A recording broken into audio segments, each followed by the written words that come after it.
Why does a simple fever from your child feel like the end of the world? You know, somewhere in the calm, rational part of your brain, that it's probably nothing. A cold, teething, a virus that will run its course in 3 days. You've read the advice. You know when to call the doctor and when to just wait it out. And yet your chest tightens anyway. You check on them one more time before bed, even though you already checked 10 minutes ago. You lie there listening for their breathing.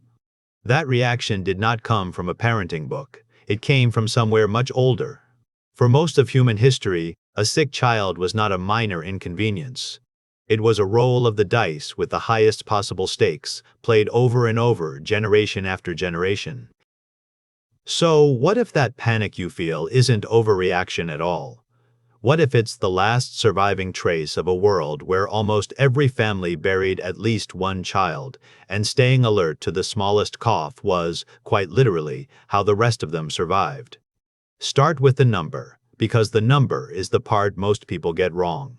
Historical demographer Massimo Livi Bacci, who spent decades reconstructing population records from pre-industrial societies, found that in many traditional populations, somewhere between a third and half of all children born never made it to their 5th birthday. Not a rare tragedy, a routine one. Every parent, in nearly every generation before modern medicine, faced a real chance that at least one of their children would die young, and illness was the most common reason why. This wasn't unique to any one region or era. Anthropologist Hilliard Kaplan and his colleagues studied modern foraging populations, groups like the Ake and the Hiwi, whose way of life offers researchers a rough window into ancestral human conditions. Their data shows the same grim pattern. High rates of childhood death, concentrated overwhelmingly in the first 5 years, and driven mostly by infection and disease rather than accidents or violence. Your ancestors did not need statistics to understand this. They understood it as an ever-present possibility. Every household, every village, carried the memory of a child lost and the fear of another one. Picture a small dwelling on a cold night, centuries before you were born. A mother sits beside a low fire, her child's forehead too warm under her palm. There's no thermometer, no number to read, just the heat of small skin against her hand and the sound of breathing that seems too fast, too shallow.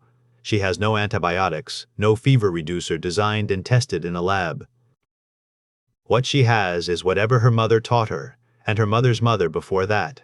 Maybe a cool cloth, maybe a bitter tea brewed from a plant believed to draw out heat.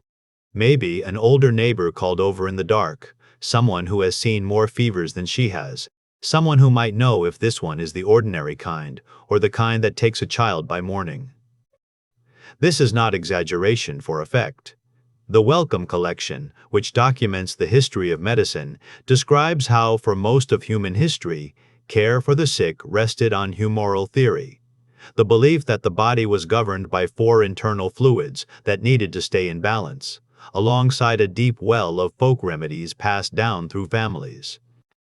There was no germ theory, no understanding that invisible organisms caused disease. Illness was treated by instinct, tradition, and desperate trial and error, because there was genuinely nothing else available. And here is where the story gets less obvious than it first appears. You might assume that because child death was so common, parents in the past somehow felt it less. That constant exposure to loss must have hardened people, made them more distant, less emotionally invested in a child who might not survive infancy anyway. The evidence points the other way. Bioarchaeologist Sharon DeWitt has studied skeletal remains from pre-modern populations, looking at markers like enamel hypoplasia, tiny growth disruptions in tooth enamel, caused by illness or malnutrition during childhood. What her research reveals is not indifference. It reveals bodies that survived repeated, brutal illness episodes, meaning families were nursing sick children through crisis after crisis, again and again, often successfully, before any of them ever wrote it down. Surviving that many close calls does not happen through detachment.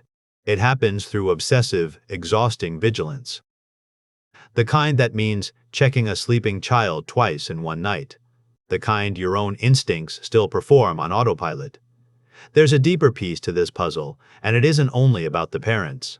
Evolutionary anthropologist Sarah Blaffer-Hrdy has argued that human infants likely survived not because of maternal care alone, but because of what researchers call cooperative breeding, a pattern where grandmothers, aunts, older siblings, and neighbors all shared responsibility for watching, feeding, and protecting a child.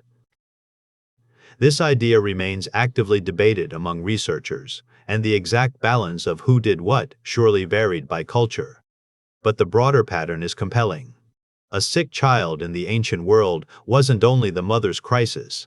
It could pull in an entire household, sometimes an entire community, all oriented around one small body fighting to recover. That is not a system built for casual concern. That is a system built for total collective alarm the moment something seemed wrong. And that system did not disappear when antibiotics arrived. It didn't disappear when vaccines nearly eliminated diseases that once killed routinely. Evolution does not update itself on a generational timeline that fast. The alarm your body sounds when your child's cheeks flush red is running on hardware built across hundreds of generations where that exact signal, often enough, meant real danger. So when you feel your pulse quicken over what your doctor will almost certainly call a minor virus, you are not being irrational. You are not overreacting to nothing. You are feeling the echo of every mother who sat beside a low fire with no way to know if morning would bring relief or grief. You are feeling instincts sharpened by a world where vigilance itself was often the only medicine available. Understanding this doesn't make the fear disappear. It probably shouldn't. But it might explain why you check on them one more time before you finally let yourself sleep. That isn't weakness, and it isn't something wrong with you. It's a fever of your own, one your body has been running for longer than you know, and it has never once forgotten why.